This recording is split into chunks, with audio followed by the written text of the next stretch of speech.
이제는 말씀 보겠습니다.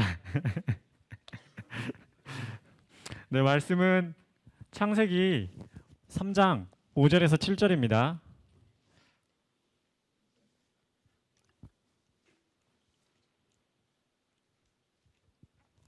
창세기 3장 5절에서 7절입니다. 오늘의 제목이 뭐죠? 죄입니다. 그 밑에 부제는 뭐라고 되어 있나요? 네, 오늘은 죄에 대해서 이야기를 해보려고 합니다. 죄가 무엇인지 우리가 함께 같이 나누어 보려고 합니다. 그럼 말씀을 같이 함께 읽겠습니다. 너희가 시작. 너희가 그것을 먹는 날에는 너희 눈이 밝아져 하나님과 같이 되어 선악을 알게 할 줄 아심이라. 여자가 그 나무를 본즉 먹음직도 하고 보암직도 하고 지혜롭게 할 만큼 탐스럽기도 한 나무인지라. 여자가 그 열매를 따먹고 자기와 함께 있는 남편에게도 주매 그도 먹은지라. 이에 그들의 눈이 밝아져 자기들이 벗은 줄 알고 무화과 나뭇잎을 엮어 치마로 삼았더라. 네, 처음에 말했던 것처럼 우리는 오늘 죄가 무엇인지 이야기를 해보겠습니다. 기독교에서는 죄를 많이 이야기합니다. 근데 이 기독교에서 말하는 이 죄가 무엇인지 우리가 함께 나누어 보겠습니다. 네, 하나님께서는 말씀으로 세상을 창조하셨습니다. 첫째 날부터 다섯째 날까지는 땅, 하늘, 그다음 짐승, 물고기, 여러 생물들, 이런 자연들을 창조하셨습니다. 근데 여섯째 날에는 인간을 만드셨습니다. 다 아시는 거죠? 다 알고 있는 기초적인 내용입니다. 그럼 하나님은 창조주이십니다. 그럼 자연과 인간은 하나님이 만드신 피조물, 우리는 피조물입니다. 인간이 마지막 날에 만들어졌기 때문에 이 모든 창조가 하나님께서 인간을 위한 것이다 라고 오해하시면 안 됩니다. 이 창조는 우리 인간을 위한 것이 아닌 오직 하나님만을 위한 것입니다. 우리가 설교에서 계속 살펴봤듯이 이 땅이 왜 만들어졌는지 하나님의 계획으로 인하여서 이 땅이 만들어졌다고 2달 동안 계속 이야기를 했었습니다. 네. 따라서 자연이나 인간은 하나님의 피조물입니다. 우리는 하나님의 피조물이라는 것을 기억하셔야 됩니다. 네. 그래서 우리는 하나님의 피조물이니 하나님의 다스림 아래에서 우리는 살아갑니다. 하나님의 다스리심 아래에서 하나님의 뜻에 의하여 살아가는 것이 우리 피조물의 역할입니다. 우리의 역할이 뭐라고요? 하나님의 다스림 아래에서 살아가는 것. 이것이 피조물의 역할입니다. 하나님은 하나님의 자리에 있고 우리 인간은 그 피조물의 자리에 있는 것. 이것이 하나님이 원하는 그 창조의 세계입니다. 하지만 인간이 피조물의 역할을 다하지 못하고 창조주 하나님의 자리에 그 오르는 사건이 발생하는데 이 사건이 무엇일까요? 우리 다 알고 있습니다. 네, 아담과 하와가 선악과를 먹은 사건입니다. 하나님께서 아담에게 선악과를 먹지 말아라. 그것을 먹는 날에는 반드시 다 죽을 것이다. 네, 이렇게 말씀하셨습니다. 이 말씀을 하시고 이제 하나님께서 아담을 죽이시고 이제 그 하와를 이제 그 여자를 만드십니다. 그런 다음에 이제 여기서 누가 등장하냐? 뱀이 등장합니다. 뱀이 등장해서 이제 하와에게 선악과를 먹으면 선악과를 자꾸 먹으라고 이렇게 권유합니다. 근데 하와는 뱀에게 뭐라 그러냐? 하나님께서 선악과 먹지 말아라. 먹으면 반드시 죽을 것이다. 라고 이렇게 말합니다. 근데 뱀은 그 이야기를 듣고도 이제 하와에게 이렇게 이야기합니다. 아니다. 너희는 죽지 않을 거야. 너는 하나님과 같이 되어서 너는 선악을 판단하게 될 것이고 죽지 않을 것이다. 라고 이제 이렇게 말하고 이제 근데 그 이야기를 듣고 이제 하와는 뭐 어떻게 봅니까? 6절에 어떻게 그 나무를 본즉 먹음직도 하고 보암직도 하고 지혜롭게 할 만큼 탐스럽기도 한 나무인지라.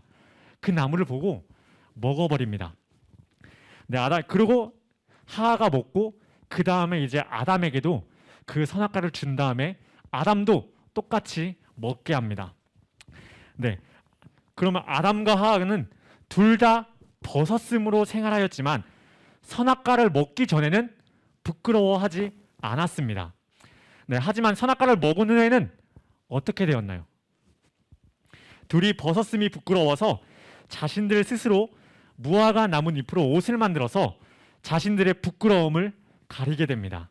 자신들 스스로 부끄러움을 가리는 이 모습이 인간이 피조물의 자리에서 벗어나 창조주의 그 자리에 오르는 그 모습입니다. 네, 하나님께서는 아담과 하와를 벗었으므로 아무것도 안 입힌 상태로 살아가게 하셨습니다. 따라서 피조물인 아담과 하와는 벗음으로 살아가는 것이 하나님의 뜻이니 그 뜻에 의하여 자신이 벗었음이 부끄럽지 않고 살아가야 했습니다.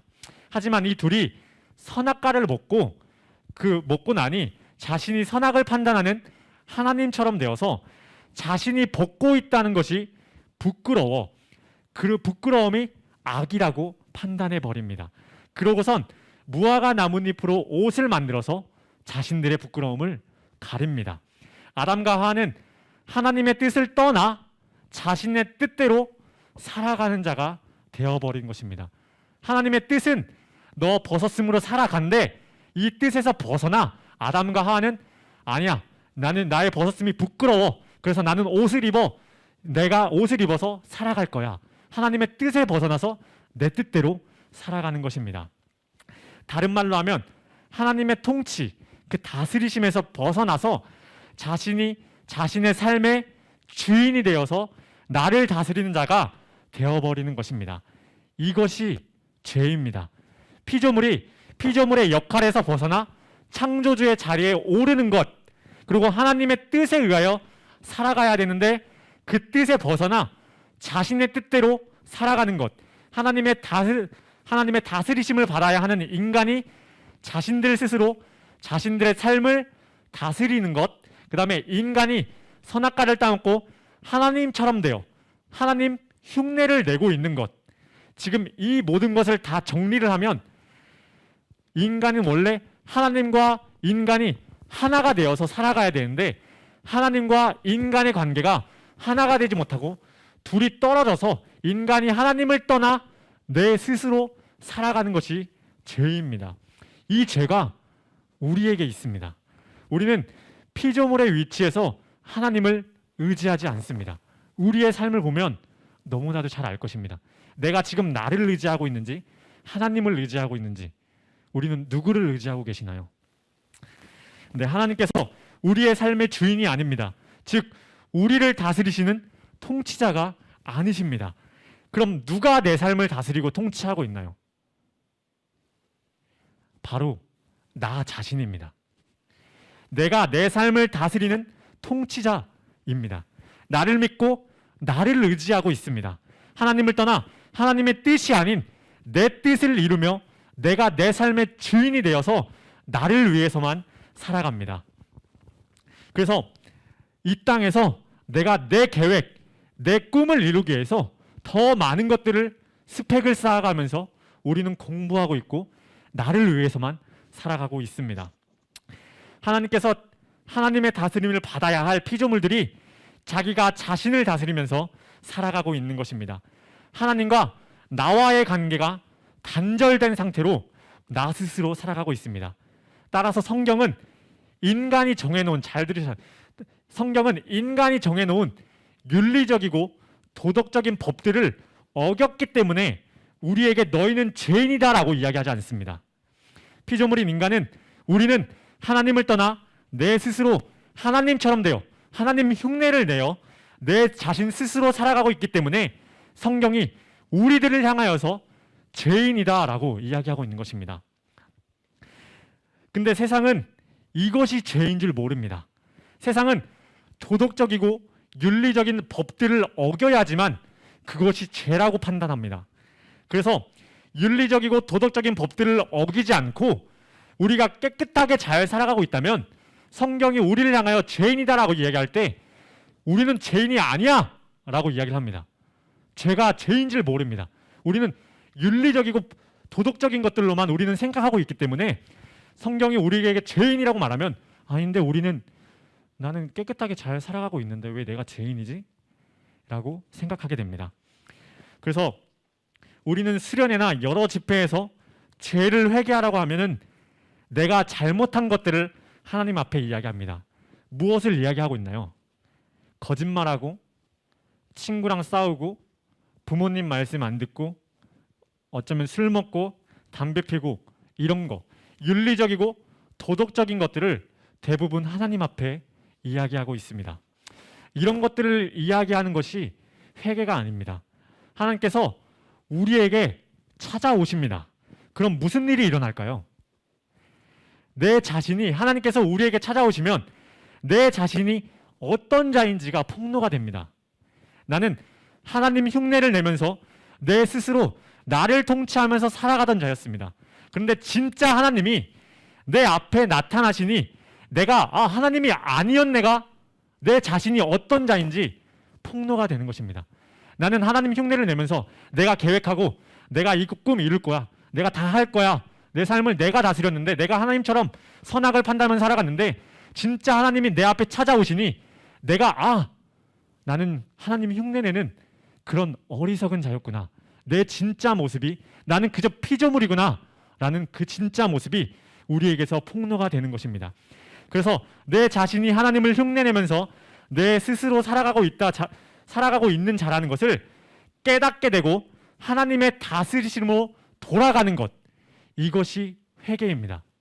성경이 회개는 뭐 도덕적이고 윤리적인 걸 이야기하는 것이 아니라 성경이 말하는 회개는 복음서에서 하나님께서 잃어버린 양을 찾으러 가는 거 아십니까? 그 말씀을 아십니까? 제가 어딘지는 기억이 안 나는데 회개는 하나님께서 그 말씀에 한 목자가 그 100마리 중에 한 마리를 잃어버립니다. 그 한 마리를 찾으러 갑니다. 그 한 마리를 하나님께서 데리고 오는 것이 회개입니다. 우리가 하나님께 이거 잘못했어요 라고 이야기하는 게 회개가 아니라 그 하나님이 우리에게 찾아오심으로 우리는 하나님과 떨어져 있었는데 하나님이 우리에게 찾아오심으로 우리를 다시 하나님 그 곁으로 데리고 가는 것, 이것이 회개입니다. 그래서 회개는 우리가 먼저 할 수 있는 것이 아닙니다. 하나님께서 우리에게 찾아오시면 내가 어떤 자인지 폭로되면 그것을 이야기하는 것이, 그래서 도덕적이고 내가 이거 거짓말하고 친구 때리고 이걸 이야기하는 것이 아니냐. 하나님, 내가 하나님을 떠난 자군요. 내가 하나님 흉내내면서 내가 하나님처럼 살아가던 자였군요 라는 걸 이걸 이야기하는 것이, 이것이 돌이키는 것이 회개입니다. 따라서 윤리적이고 도덕적인 것을 자백하는 것을 회개라고 하지 않습니다. 구약에서 하나님께서 이스라엘 백성들에게 우상을 섬기지 말라고 엄청 많이 말씀하십니다. 레위기 26장 1절입니다. 우리가 수련회 때 함께 찾아봤던 말씀인데 레위기 26장 1절입니다. 같이 한번 읽어보겠습니다. 말씀 나오는데 너희는 시작. 너희는 자기를 위하여 우상을 만들지 말지니 조각한 것이나 주상을 세우지 말며 너희 땅에 조각한 석상을 세우고 그에게 경배하지 말라. 나는 너희의 하나님 여호와입니다. 왜 하나님께서는 우상을 섬기지 말라고 하셨을까요? 이 우상을 섬기고 있는 이 모습이 하나님을 떠나서 내 스스로 살아가고 있다는 것을 보여주고 있기 때문입니다. 수련회 때도 이야기를 했듯이 우상을 섬기고 있다고 그 우상을 섬기고 있는 것이 아니라 그 우상을 섬기지만 나를 섬기고 있다고 이야기를 하였습니다. 우상을 세워놓고 나를 위해서 나의 삶을 풍요롭게 잘 살게 해달라고 그 우상에게 나를 위해서 빌고 있는 것입니다. 하나님의 다스림 아래에서 살아가는 것이 아닌 내가 내 삶을 다스리고 잘 살아보겠다고 우상을 섬기고 있는 것입니다. 그래서 하나님께서 우리에게 우상 섬기지 마라고 하는 것은 너 자신 섬기지 마라고 이야기하는 것과 똑같습니다. 이것이 죄이며 악입니다. 성경은 이것이 죄라고 이야기하고 있습니다. 그럼 우리가 말씀을 정리하겠습니다. 성경은 우리가 윤리적이고 도덕적인 법을 어겼기 때문에 우리에게 죄인이라고 이야기하지 않습니다. 피조물이 피조물의 자리에 있지 않고 하나님의 자리에 올라 하나님을 흉내내면서 나 자신을 위해서 살아가고 있는 것이 죄이기 때문에 성경이 우리에게 너희는 죄인이다 라고 이야기하는 것입니다. 하나님을 떠나서 하나님을 흉내내고 있는 인간의 삶은 자신을 위해서 살고 자신이 자신의 삶의 주인이 되어서 자신의 뜻을 이루기 위해서 살아갑니다. 하나님의 뜻은 없습니다. 이 죄인은 오직 자신의 뜻만 있습니다. 이러한 인간들에게 하나님께서 찾아오시면 자신의 모습이 어떤 자인지 폭로가 됩니다. 하나님 흉내를 내고 있었던 자신의 모습이 들통나게 되는 것입니다. 그래서 이것이 들통나고 다시 하나님께서 우리를 하나님 곁으로 이끄시는 것이 회개입니다. 이것을 깨닫고 내가 나를 다스리던 삶에서 하나님의 다스리심으로 돌아가는 것이 회개입니다. 우리 친구들이, 청소년부 친구들이 우리의 삶에서, 각자의 삶에서 하나님께서 찾아오심으로 자신이 어떤 자인 자가 폭로되고 다시 하나님의 그 곁으로 돌아가게 되는 그날이 오기를 기도합니다. 그럼 기도하겠습니다.